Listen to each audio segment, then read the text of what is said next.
Assalamualaikum warahmatullahi wabarakatuh. Kembali lagi dengan saya Tama dalam Ada Apa Gerangan. Bagaimana kabar kalian? Semoga selalu diberikan kesehatan dan juga rizki yang cukup. Melanjutkan cerita Jalan Dendam.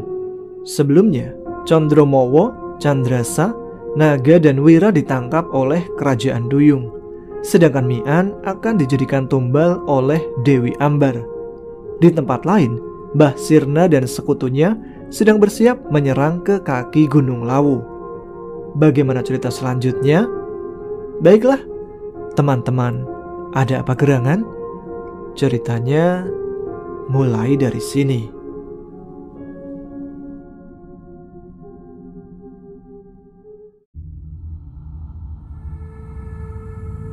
Sanggupkah kau melawan Gundala Wereng? Ular hitam dari laut utara itu akan kubuat dia tahu bagaimana hebatnya penguasa kawah api sepertiku. Tapi kenapa aku harus melawan dia? Bukankah tuannya adalah sekutumu? Mustikanya hanya ada satu. Cepat atau lambat, kami berlima akan bertarung satu sama lain untuk memperebutkannya. Kalian ini seperti koalisi partai-partai dan politisi pengusung capres saja. Sebelum menang akur dan saling dukung, tapi setelah menang sibuk berkelahi satu sama lain demi kepentingan masing-masing. Bicara politik nanti saja. Sekarang katakan, apa maharmu untuk tugas ini? Bagaimana dengan jin-jin milik Felix, Hindro dan Dalbo? Aku sudah berbicara dengan Dalbo dan Hindro. Mereka bersedia mendukungku melawan Sirna. Bagaimana jika Sirna juga berbicara dengan mereka? Bagaimana jika Dalbo dan Hindro telah membuat persekutuannya sendiri dengan orang lain di luar kelompok kalian? Harto terdiam. Apa yang dikatakan Kalabrama benar adanya. Setiap orang yang bermimpi tentang keabadian pasti menginginkan mustika itu.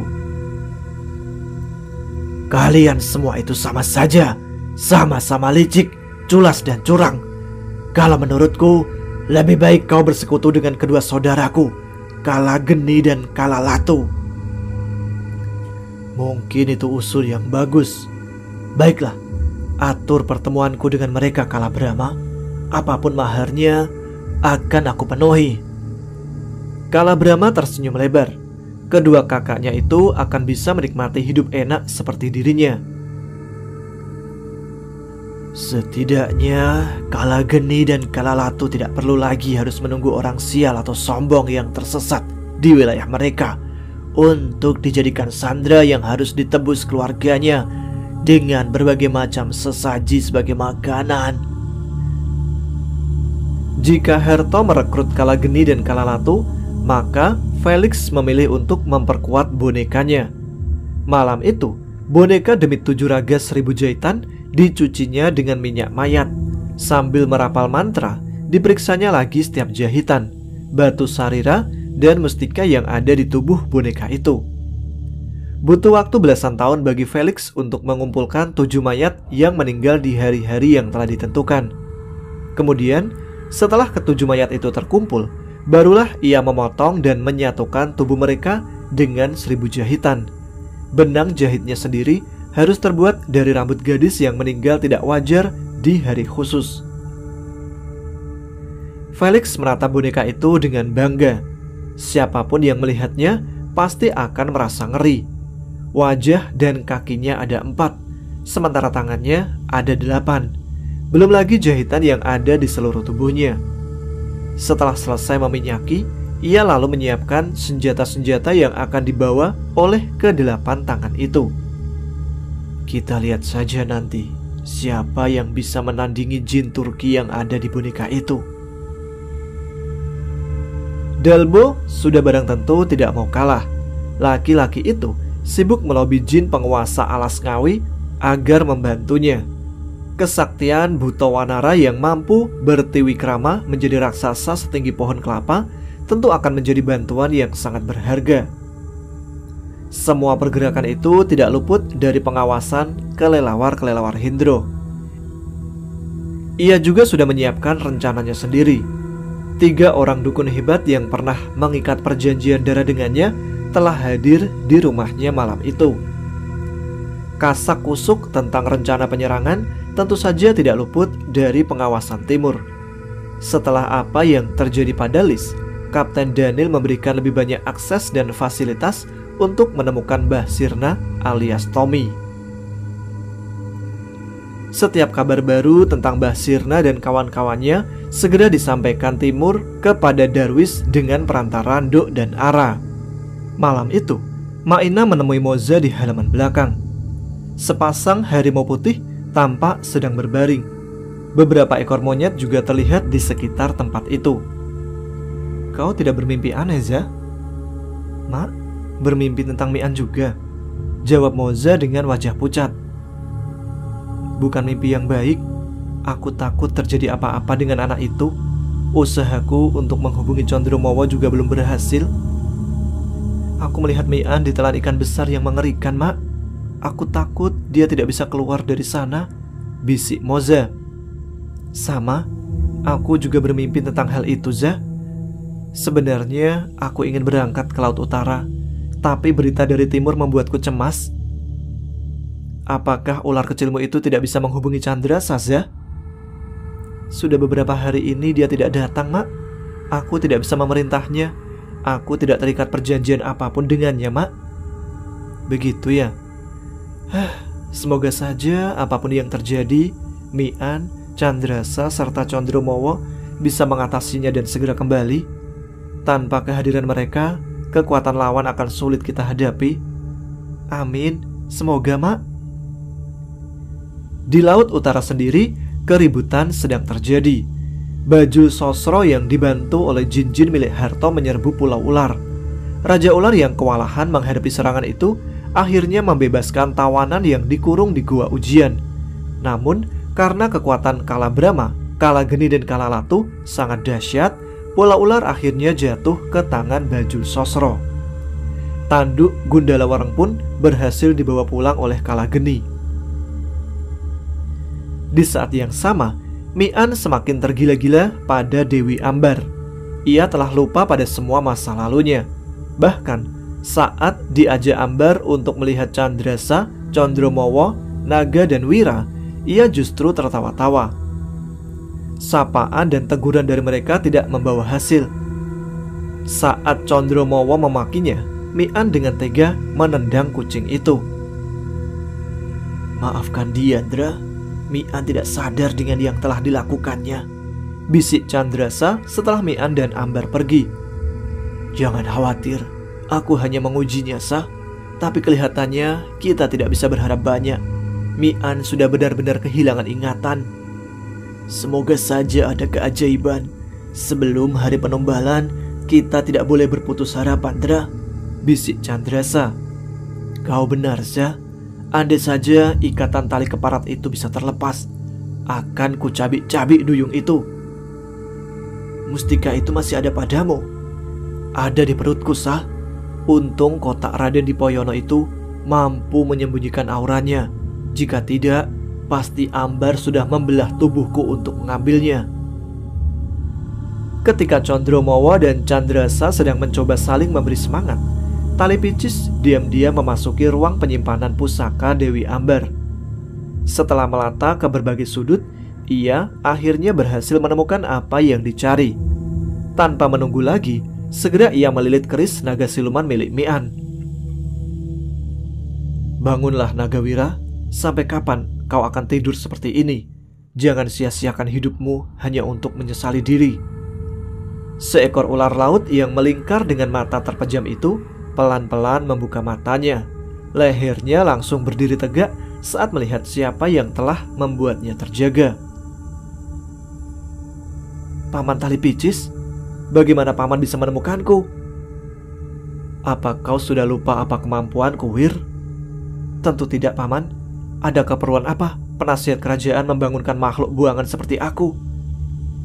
Aku butuh kekuatanmu untuk menolong seseorang. Aku sudah memutuskan Raden Dipoyono adalah manusia terakhir yang kupinjami kekuatan, Paman. Pulau Ular sudah jatuh ke tangan Bajul Sosro. Apa kau tak ingin membela negerimu? Pulau Ular adalah masa lalu untukku, Paman.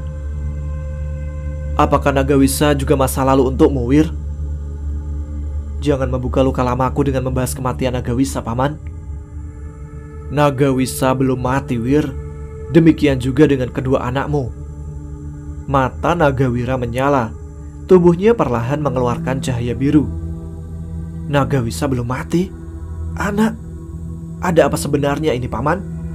Talipicis lalu menceritakan siapa Mian dan apa yang telah dilakukannya pada Nagawisa dan kedua putranya. Keparat?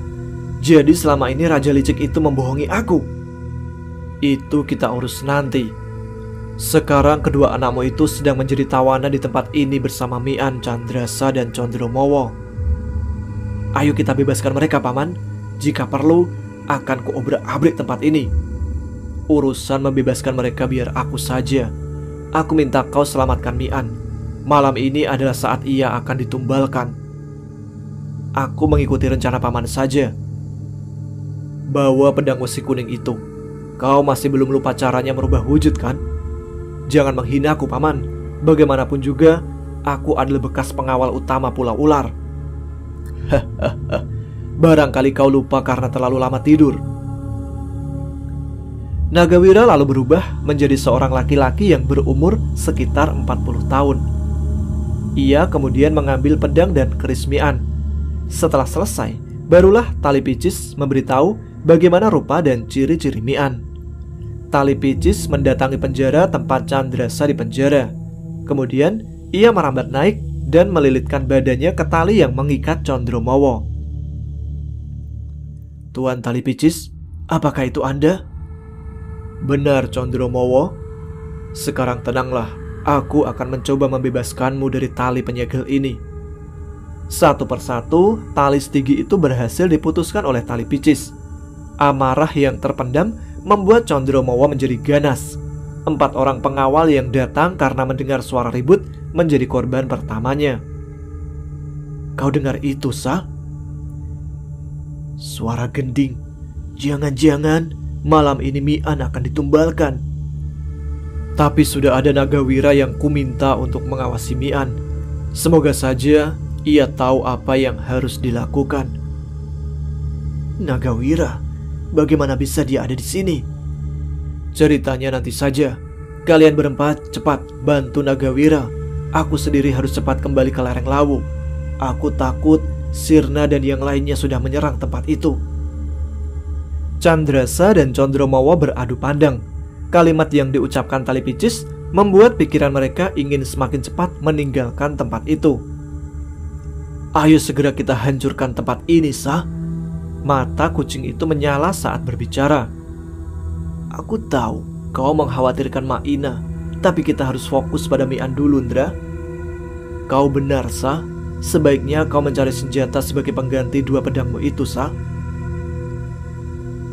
Kita ke gudang penyimpanan senjata saja, Paman Chandra. Aku tahu di mana letaknya. Kemarin, sebelum dibawa ke penjara, aku dan Wira berhenti di situ untuk menaruh pedang dan keris Paman Mian. Bagus. Ayo, tunjukkan tempatnya, Naga. Keempatnya langsung menuju gudang senjata.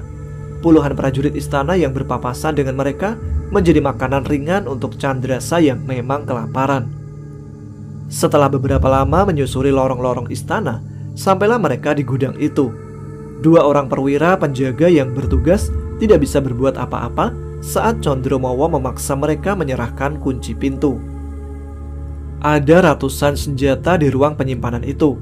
Berbagai macam pedang, keris, tombak, kapak, luwuk, golok, dan masih banyak lagi jenis senjata lain bergantungan di dinding dan tertata di rak. Terlalu banyak pilihan, kadang malah semakin merepotkan, bisik Candrasa. Jin dan manusia memang sulit lepas dari godaan serakah, Ndra. Sudahlah, pusaka itu memilih tuannya. Ayo kita rasakan saja getaran pusaka-pusaka itu. Mana yang paling nyaman, itulah yang harus kita ambil. Condromowo memberikan saran. Candrasa, Condromowo, Naga dan Wira segera memusatkan kekuatan batinnya masing-masing. Energi dari senjata di ruang itu satu persatu menyentuh rasa mereka.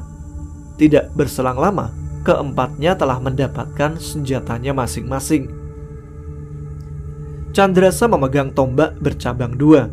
Naga dan Wira memilih pedang yang berwarna hitam dan putih, sedang Condromowo sudah membawa sebilah pedang sabet dan perisai. "Sejak kapan kau bisa merubah menjadi manusia kucing, Dra?" tanya Candrasa. Ia benar-benar kagum dengan penampilan Condromowo yang baru. "Aku juga terus berlatih, Dra, dan inilah hasilnya. Sama seperti bangsamu yang butuh energi besar untuk mewujud nyata di alam manusia. Perubahan ini juga membutuhkan energi yang besar. Karena itu, kita harus bergegas. Aku tidak tahu sampai berapa lama bisa bertahan di wujud ini." "Naga, Wira, dari mana kalian mendapat tenaga untuk berubah wujud?" tanya Candrasa. "Kakek Tali Picis tadi memberi kami masing-masing sebutir mutiara, Paman. Katanya kami harus ikut berjuang untuk membebaskan Paman Mian." "Tidak percuma dia disebut penasehat. Tapi mengapa Paman Tali Picis masih saja mau melayani raja yang licik itu?" "Bayangkan jika Tali Picis tidak ada di kerajaan Sa, rajamu akan semakin semena-mena. Mereka tidak ada lagi figur yang diseganinya. Tali Picis bertahan di istana itu bukan demi rajamu, tapi demi tanah air dan rakyat yang dicintainya. Aku paham itu, Sa. Sebelum kalah sumpah dan terkutuk menjadi kucing, aku adalah punggawa kerajaan." "Nanti tanyakan sendiri pada dia, Sa. Sekarang mari kita buat perhitungan dengan Ambar." Suasana di tempat Ambar melangsungkan pernikahan dengan Mian sangatlah ramai. Ruangan itu dipenuhi oleh berbagai jenis dan bentuk jin air. Pasukan pengawal juga bertebaran di mana-mana. Nagawira yang sejak awal menggunakan ilmu panilap agar tidak terlihat, akhirnya berhasil mendekati singgasana. Diamatinya Mian lekat-lekat. Pantas saja pemuda itu hilang ingatan. Otaknya dikuasai oleh jin berwujud cacing, batinnya. Saat Nagawira mengedarkan pandangannya pada berbagai macam makanan dan minuman, taulah ia bagaimana cara Ambar membuat korban-korbannya tidak berdaya. Semua hidangan itu dipenuhi oleh benih cacing. Siapapun yang mengkonsumsi makanan dan minuman itu pasti akan terinfeksi dan akhirnya tunduk pada Ambar. Tapi seharusnya Mian bisa membunuh benih-benih cacing itu. Dari apa yang kudengar lewat Paman Tali Picis, ilmunya sudah cukup lumayan, bisik Nagawira kebingungan. "Kau lupa Mian baru saja memisahkan diri dengan Candrasa, Kang Mas. Kekuatan dalam tubuhnya masih dalam proses adaptasi. Ada banyak ruang yang kosong saat kekuatan Candrasa menghilang."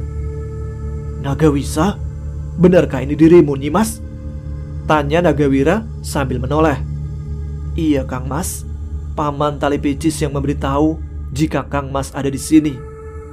Tak terkira besarnya rasa bahagia Nagawira saat itu. Apalagi kalung penyegel di leher Nagawisa juga sudah menghilang. Sepasang pedang tampak tergantung di pinggangnya. "Pedang siapa itu, Nyimas?" "Pedang Candrasa. Aku akan mengembalikan kedua senjata ini kepadanya." Saat ini, para penghuni Pulau Ular Utara mengungsi ke Laut Timur. Naga Welang, Naga Weling, dan Nagagni yang memegang pimpinan sementara. Mereka meminta kau kembali, Kang Mas. "Akan kupikirkan itu nanti, Nyimas. Saat ini kita selesaikan dulu urusan di sini." "Baiklah, anak-anak kita juga sudah datang." Suasana pesta yang meriah tiba-tiba saja terganggu oleh denting adu senjata. Condromowo yang ingin segera kembali ke lereng Lawu langsung saja menyerang begitu masuk ke ruangan itu. Pedangnya bergerak tanpa ampun membunuh siapapun yang berusaha menghalangi langkahnya. "Yang belum ingin mati, tinggalkan tempat ini!" teriaknya. Candrasa juga tidak kalah ganasnya. Melihat sahabatnya akan dijadikan tumbal, amarahnya membara. Tombaknya juga menikam dan memotong tanpa belas kasih. Naga dan Wira sendiri juga tidak mau kalah. Mian adalah penolong mereka dan ibunya. Setelah tamu-tamu pergi, tinggallah Ambar bersama para pengawalnya. Kucing kurap, coba lihat sekelilingmu. Kau pikir kau dan 3 ular penyakitan itu mampu menghadapi aku dan pasukanku? Pangabur Atma, keluarlah! Teriak Ambar sambil melemparkan sebatang tombak. Tombaknya itu kemudian berubah menjadi seekor cacing laut raksasa. Tubuhnya yang berwarna merah dipenuhi lendir berbau aneh. Cuma seekor cacing saja, apa hebatnya? Ucap Condromowo sambil meloncat dan mengayunkan pedang. Pedang sahabat itu menyentuh tubuh Pangabur Atma. Tapi betapa terkejutnya Condromowo saat tahu serangannya itu sia-sia. Kulit Pangabur Atma yang lentur dan licin membuat pedang Condromowo tidak bisa melukainya. Bahkan hampir saja ia menjadi korban semburan ludah Pangabur Atma yang beracun dan korosif. Kalian berempat akan menjadi mangsa Pangabur Atma malam ini. Candrasa bersiap untuk menyerang. Bagaimanapun juga, ia tidak ingin menjadi makanan cacing. 2 ujung tombaknya perlahan berubah warna menjadi putih kebiruan. Kau tidak pantas menggunakan tombak itu, Candrasa. Bagaimana jika kita bertukar senjata? Nagawisa menampakkan diri. Kedua tangannya mengulurkan sepasang pedang. Meski terkejut, Candrasa menerima kedua pedang itu dan menyerahkan tombaknya pada Nagawisa. Wira dan Naga yang melihat kehadiran ibu mereka tentu saja segera berlari dan memeluknya. Sudah, nanti saja Wira, Naga, sekarang kita sedang berperang, ucap Nagawisa menenangkan kedua anaknya. Cuma bertambah emak-emak tidak akan mengubah permainan, ejek Ambar. Bagaimana kalau ditambah bapaknya, Tumi? Bukankah itu nama aslimu, nenek tua? Ambar menatap seorang laki-laki gagah yang tiba-tiba saja muncul di samping Nagawisa. Tatapan laki-laki itu begitu tajam. Tanpa sadar, bulu kuduk Ambar berdiri. Siapa kau? Bagaimana kau tahu soal Tumi? Aku Nagawira. Cerita seorang perempuan yang tega mengorbankan bayinya demi membalas dendam pada kekasihnya bukanlah sebuah rahasia untuk Senopati Pulau Ular. Keparat kau Nagawira, aku akan membunuhmu karena rahasia itu. Mengapa? Apa karena peraturan Laut Utara yang hanya mengizinkan bangsa jin sebagai penguasa? Andai kau tidak mengganggu keluargaku, akan kubiarkan rahasia itu tetap menjadi rahasia. Kau salah memilih lawan, Tumi. Dewi Ambar langsung menyerang Nagawira. Mian yang masih dikendalikan oleh Ambar juga ikut menerjang. Nyimas, tolong hadapi nenek itu, biar aku yang mengurus Mian. Nagawisa langsung menusukkan tombaknya pada Ambar. 2 wanita berbeda bangsa itu langsung terlibat dalam pertarungan sengit. Condromowo, Candrasa, serangan senjata kalian akan sulit melukai cacing itu. Kalaupun bisa, tubuh yang terpotong akan menjadi cacing baru. Satu-satunya jalan adalah menyerangnya dengan menggunakan energi kalian. Nagawira memberitahu cara untuk melawan Pangabur Atma. Mendengar hal itu, Candrasa dan Condromowo berubah menjadi ular dan kucing raksasa. Sebagian besar kekuatan Candrasa telah kembali setelah ia mendapatkan kembali 2 tanduknya. Bola-bola berwarna putih kebiruan bergantian keluar dari mulutnya dan menghantam tubuh Pangabur Atma. Di lain pihak, mata Condromowo juga menembakkan sinar birunya. Dihantam berulang kali, tubuh Pangabur Atma menggeliat tidak tentu arah. Sesekali ia menyeburkan ludah beracunnya. Naga dan Wira tidak kalah sibuknya. Pedang mereka bergerak lincah menghadapi serbuan pasukan Ambar. Kehadiran Nagawira membuat mereka seperti mendapat tambahan semangat dan tenaga. Pancing cacing itu agar menyembur. Akan kucoba menembak mulutnya. Barangkali saja isi tubuhnya tidak sekuat kulitnya. Baik, Dra, akan kuusahakan. Condromowo meloncat mundur untuk mencari posisi. Candrasa sendiri menghabiskan tenaganya untuk meluncurkan hujan bola energi. Pangabur Atma yang mengira Condromowo sudah kehabisan tenaga memusatkan serangannya pada Candrasa. Ketika Candrasa tidak lagi meluncurkan bola energi, ia membuka mulut selebar-lebarnya untuk menyemburkan ludah. Saat itulah serangan Condromawa datang. Tubuh Pangabur Atma menggeliat keras. Di saat yang sama, Candrasa juga menembakkan bola energinya. Gabungan kedua energi itu akhirnya bisa menghentikan perlawanan Pangabur Atma. Perhitungan Condromawa ternyata benar. Sebagian besar kekuatan Pangabur Atma berada di kulitnya. Tubuh cacing itu pelan-pelan menghilang dan menjadi gumpalan energi. Candrasa pun segera menyambar dan menelan energi itu. Ambar yang melihat kematian Pangabur Atma gelisah. Matinya jin itu akan membuat semua cacing yang pernah disebarkannya ikut mati juga. Dadanya berdebar semakin keras saat melihat satu persatu pengawalnya berhenti bertarung. Hal itu menjadi pertanda apa yang ditakutkannya telah terjadi. Para pengawalnya telah sadar dari ketidakwarasan mereka. Gerakan Ambar mulai tidak terarah. Satu-satunya keinginannya adalah kabur. Nagawisa tentu saja tidak rela jika orang yang telah membuat Mian menjadi gila melarikan diri. Gerakan tombaknya pun semakin dipercepat. Sampai akhirnya ujung tombak itu berhasil menembus tubuh Ambar yang pelan-pelan berubah wujud menjadi seorang nenek-nenek. Mian sendiri tiba-tiba jatuh pingsan. Nagawira segera menggotong tubuh Mian ke tempat yang kosong. Dari mulutnya, laki-laki itu kemudian mengeluarkan sebatang kayu hitam berbentuk spiral. Diletakkannya akar hitam Garuda Sanjevani di dada Mian. Tidak lama kemudian, sekujur tubuh Mian mengeluarkan asap hitam.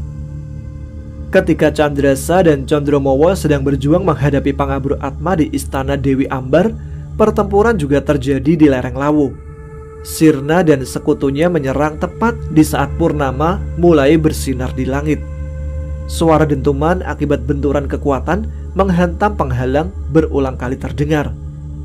Maina, Darwis, Bahlawu, Moza, Timur, Johan, dan Lis tahu saatnya untuk bertempur habis-habisan sudah tiba.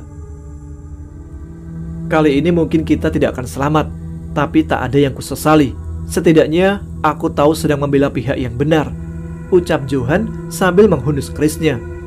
Aku juga, Mas. Lis ikut berbicara. Sementara tangannya sibuk menyiapkan senapan serbu AK-56, pistol, serta senapan yang biasanya digunakan oleh penembak runduk. Timur menatap Lis. Ia kagum pada rekan kerjanya itu. Sebenarnya ia sudah melarang Lis untuk ikut ke lereng Lawu. Namun diam-diam ternyata gadis itu pergi sendiri ke sana. Bulatnya tekad Lis membuat Maina harus memikirkan bagaimana caranya Lis nanti bisa membela diri. Akhirnya dipilihlah cara sederhana. Maina dan Darwis membuat peluru-peluru senjata api Lis agar bisa menembus ilmu kebal serta menyentuh makhluk gaib saat mereka nanti mewujud. Timur tahu peluru itu mungkin tidak mampu melukai makhluk yang berilmu tinggi. Setidaknya lebih baik daripada Lis tidak mempunyai senjata sama sekali. Senjata dan pelurunya sendiri didapatkan dari Kapten Daniel. Dari mana sang kapten memperoleh benda itu? Ia tidak mau mengatakannya. Orang yang pertama kali mampu menembus penghalang adalah Sirna dan Gundala Wereng. Lalu berturut-turut Felix, Hindro, Harto, dan Dalbo ikut menyusul. Di antara semua makhluk yang dibawa mereka, boneka Felixlah yang terlihat paling menyeramkan. Maina dan yang lain segera keluar rumah untuk menghadapi tamu-tamunya itu. Lis sendiri sudah diperintahkan tetap di rumah. Tugasnya adalah menjaga Moza dan mengganggu jin-jin lawan dengan peluru-pelurunya. Di tengah ketegangan itu, Moza merasakan sebuah sentuhan di lengannya.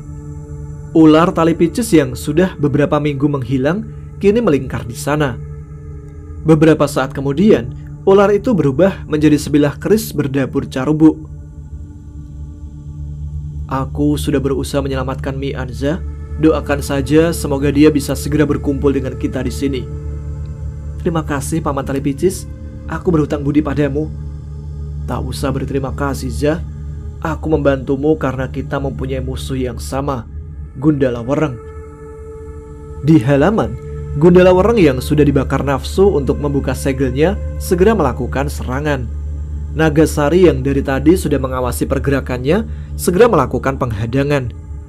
Kedua ular itu segera saja terlibat dalam pertempuran sengit. Tubuh keduanya saling bentur dan lilit. sementara kepala mereka berusaha untuk lebih dulu menggigit. Mbah Sirna yang melihat ularnya menyerang lalu ikut menerjang juga. Kali ini Mbah Lawu yang menghadapinya. Keris sengkelat miliknya bergerak lincah melawan keris brojol milik Mbah Lawu. Setelah itu, Felix, Hendro, Harto, dan Dalbo juga melakukan serangan. Maina langsung maju menghadapi Harto dan Darwis, memilih Hendro sebagai lawannya. Sedangkan Timur dan Johan harus bertarung melawan Felix dan Dalbo. Nasib 3 ekor harimau putih, Do dan Ara, lebih memprihatinkan lagi. Kelimanya harus berjuang mati-matian menghadapi jin-jin peliharaan Mbah Sirna dan keempat kawannya, Keblek, Kalabrama, Goteng, Patek, serta 3 makhluk mengerikan yang tak bisa mati dan bisa membelah diri milik Mbah Sirna. Benar-benar membuat mereka kewalahan. Mbah Lawu harus mengakui jika Mbah Sirna memang hebat. Beberapa kali kerisnya berhasil mengenai tubuh Mbah Sirna, tapi ternyata tidak ada hasilnya. Tubuh laki-laki itu seolah dilindungi oleh perisai gaib. "Tak kusangka kau memiliki ilmu lembu sekilan, Sirna," ucap Mbah Lawu sambil berloncatan menghindari serangan Sirna. "Matamu ternyata sudah rabun, Lawu. Mari kita coba kekuatan ilmu Batara Karangku dan ilmu Tameng Wajah milikmu itu. Siapa yang lebih tangguh?" Sampai akhirnya serangan keris Sirna mengenai pinggang Mbah Lawu. Baju yang terkena tikaman itu tampak hangus. Wajah Mbah Lawu sendiri tampak menahan rasa sakit. Sudah bisa dipastikan keris Mbah Sirna telah berhasil melukai tubuh Mbah Lawu. "Ternyata kau cuma pembual, Lawu. Malam ini akan kupertemukan kau dengan keponakanmu itu, Ayah dan Ibu Mian." Tiba-tiba terdengar suara letusan senjata api. Mbah Sirna memaki ketika sebutir peluru mengenai kepalanya. Wajah laki-laki itu berpaling ke arah pondok. "Setelah membunuhmu, aku akan menghabisi seluruh penghuni pondokmu itu, Lawu." Baru saja ia mengucapkan hal itu, sebutir peluru kembali menghantam keningnya. Musuh yang terlalu banyak membuat Lis bingung harus menembak siapa. Akhirnya ia memutuskan untuk menembak Mbah Sirna. Harapannya agar Mbah Lawu bisa segera menyelamatkan diri. Setelah menentukan target, mulailah ia menembaki Mbah Sirna. Meski terlihat tanpa hasil, Lis tidak kehilangan semangat dan terus menembak. Mbah Sirna perlahan mendekati Mbah Lawu. Bibirnya tersenyum sinis.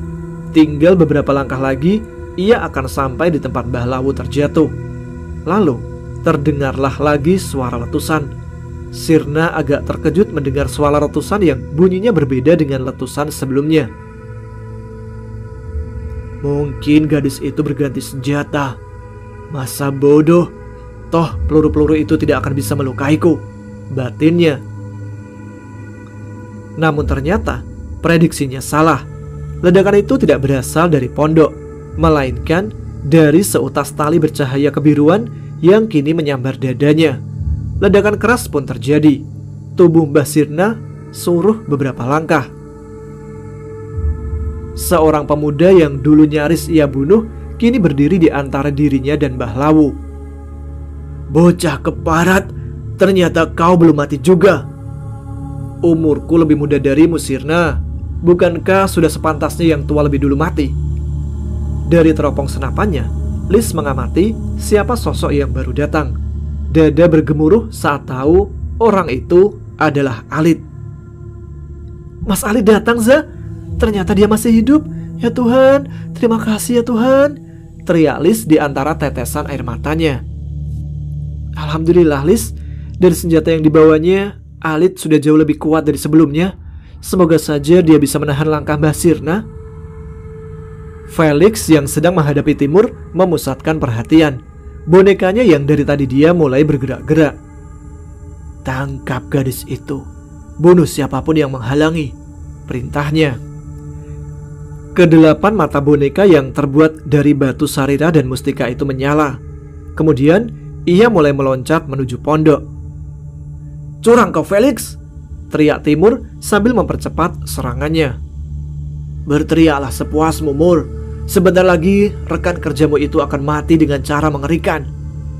Saat jarak dengan pondok semakin dekat, boneka itu meloncat tinggi. Tujuannya untuk memasuki pondok melalui atap.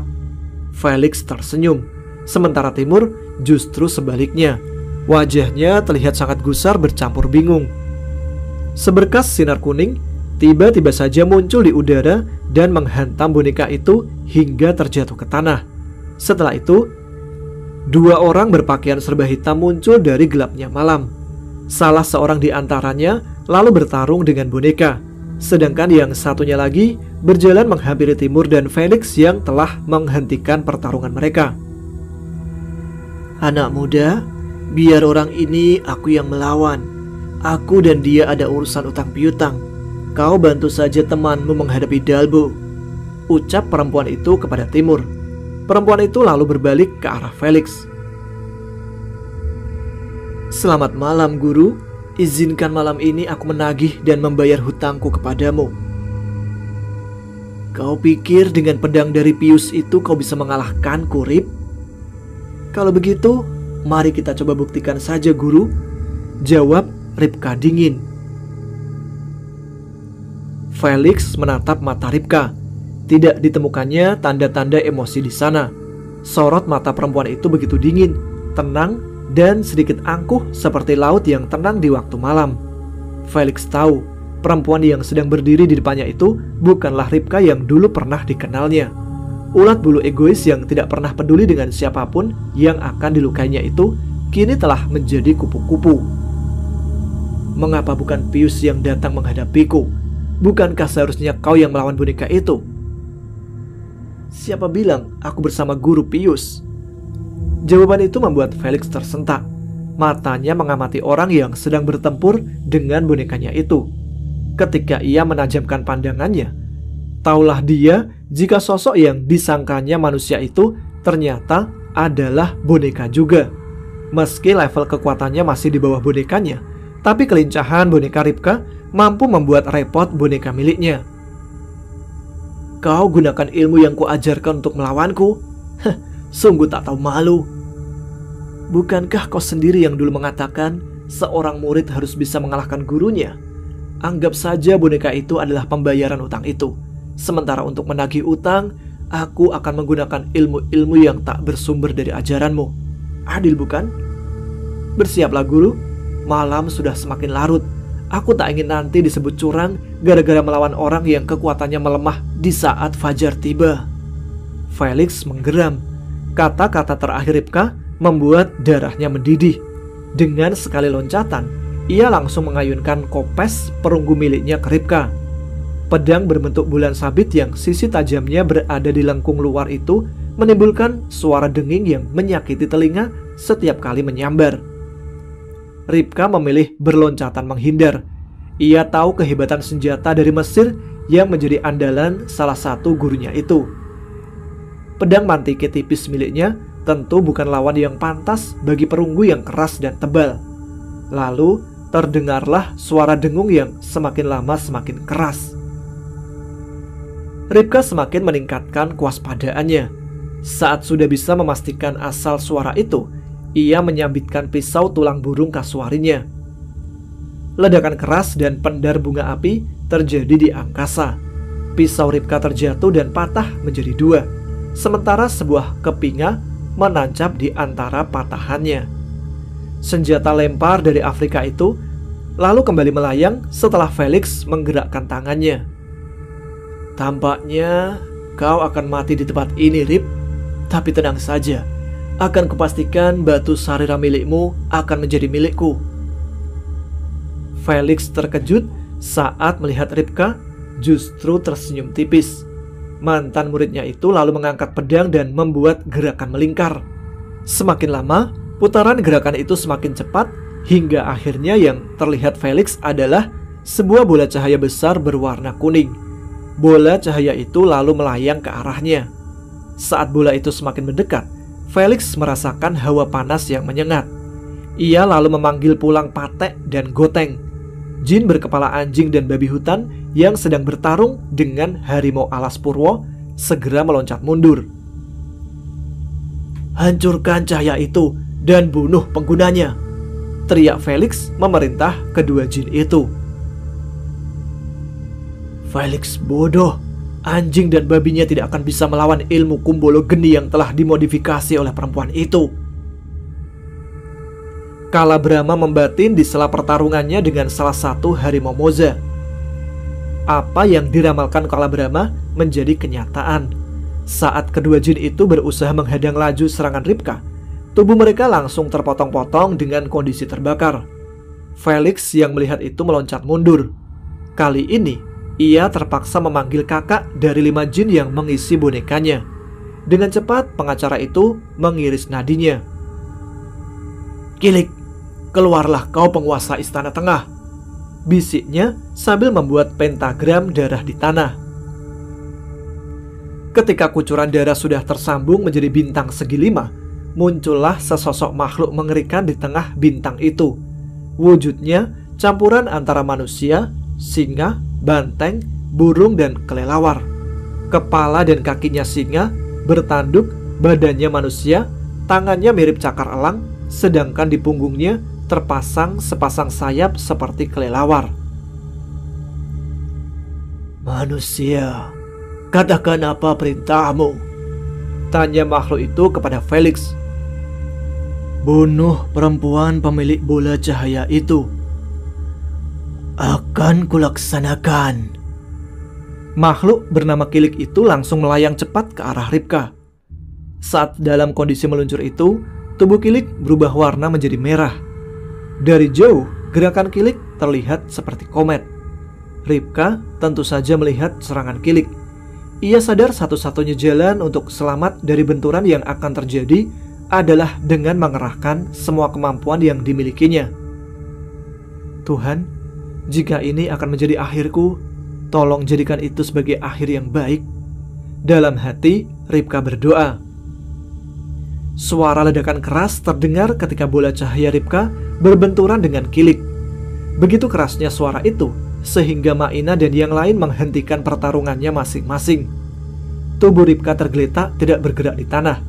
Pedang mantike yang ada di tangannya tampak patah. Tidak jauh dari sana, Kilik masih tegak berdiri. Sebelah tanduknya patah, sementara sayapnya terlihat berlubang di mana-mana. Patahan pedang Ripka tampak menancap di paha kanannya. Kilik lalu mencabut benda itu dan melemparkannya ke tanah. Sambil memainkan kopes di tangannya, Felix mendekati tempat Ripka terbaring. Senyuman terlihat di bibirnya. Rencana untuk mengambil batu sarira Ripka sudah ia batalkan. Sebagai ganti, ia akan menjadikan Ripka sebagai salah satu bonekanya.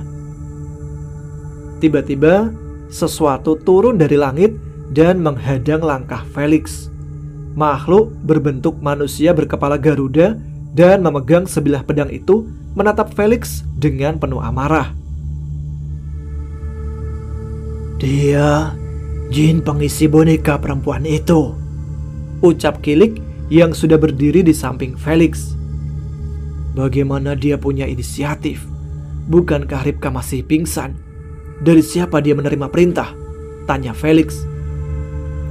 "Tampaknya hubungan mereka tidak seperti majikan dan pesuruh seperti kita.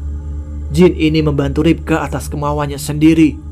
Kelihatannya mereka berteman," jawab Kilik. "Bagaimana ini, Kilik? Kau sanggup melawannya sendirian?"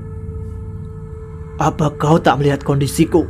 Sendirian dia bisa melawan kelima adikku. Itu artinya kekuatan burung ini tak bisa kita remehkan. Meskipun tubuhnya juga sudah dipenuhi luka, aku yakin cadangan energinya masih cukup besar." "Apa usulmu?" "Panggil penguasa 2 segitiga untuk menemaniku melawannya. Bonekamu itu biar diisi 3 penguasa segitiga saja." "Baiklah, akan kukabulkan usulmu." Felix kembali melukai nadinya. Kali ini 2 pentagram yang dibuatnya. 2 makhluk yang serupa dengan Kilik muncul. Bedanya adalah warna tubuh mereka. Jika Kilik berwarna merah, maka kulit 2 jin yang baru saja hadir berwarna biru dan putih. Kehadiran 2 jin itu tidak membuat manusia Garuda menyurutkan langkahnya. pedang yang di tangannya justru berubah warna menjadi putih kemerahan. "Sudahlah Jatayu, tidak usah kau pedulikan aku. Pergilah, selamatkan dirimu. Ini bukan perangmu." Mendengar suara itu, si manusia Garuda langsung berbalik dan berjongkok di depan tubuh Ripka. Kemudian diletakkannya kepala Ripka di pangkuannya. "Demi aku, Guru Pius mengorbankan nyawanya, Rip. Kau adalah anak asuhnya. Sudah menjadi kewajibanku untuk menjadi penggantinya. Lagi pula, ini juga perangku, Rip. Gunung yang kutinggali ada di belahan bumi ini. Negeri ini bukan cuma tanah airmu, tapi tanah airku juga. Tidak akan kubiarkan jin-jin negeri asing bertingkah seenaknya sendiri di sini. Seperti Guru Pius yang rela mati demi membela hutan-hutan yang dijarah bangsa asing di Papua, aku juga rela mati untuk membelamu dan tanah air kita. Beristirahatlah, Rip. Biar aku yang akan menghadapi ketiga jin asing itu." Sementara itu, kondisi Maina dan Darwis juga tidak kalah sulitnya. Dengan hanya mengandalkan satu tangan, Maina tentu saja kesulitan untuk menghadapi Harto yang tidak hanya ahli di bidang ilmu kebatinan saja. Jurus dan ilmu bela dirinya juga di atas rata-rata. "Sudahlah, Mak. Menyerah saja. Toh gadis itu bukan siapa-siapamu." Harto berusaha membujuk Maina. Sabetan tali yang memendarkan cahaya merah seolah menjadi jawaban dari Maina. Harto meloncat mundur. Ia tahu kekuatan yang disalurkan pada tali itu bisa melukainya. Meski ilmu welut putih melapisi tubuhnya, Harto tidak ingin menyia-nyiakan energinya untuk melawan tali Maina. "Aku sudah di sini toh. Apa perlu aku melibatkan diri dalam pertarungan?" Suara Bajul Sosro yang menggunakan ilmu pameling berbisik di telinga Harto. "Tidak usah, Sro. Kau bergabung saja dengan Kalageni dan Kalalatu. Bantu mereka menjaga tandu itu." "Baiklah. Tempat ini seperti pasar malam, toh. Monyet-monyet alas Ngawi baru saja datang. Mereka dipimpin oleh rajanya sendiri dan bergabung dengan Wanara Gimbal. Mereka pasti sekutu Dalbo, Sro. Kalau terjadi apa-apa, jangan ragu untuk menghabisi mereka nanti." "Baiklah, sekarang aku akan bergabung dengan Kalageni dan Kalalatu." Harto lalu kembali fokus pada pertarungannya dengan Maina. Ujung tombak sengkolnya bergerak cepat seperti tetesan hujan mengepung tubuh lawannya. Laki-laki itu ingin secepatnya mengalahkan Maina. Dengan demikian, ia bisa menghemat energi untuk menghadapi pertempuran sebenarnya. Berperang melawan teman-temannya sendiri.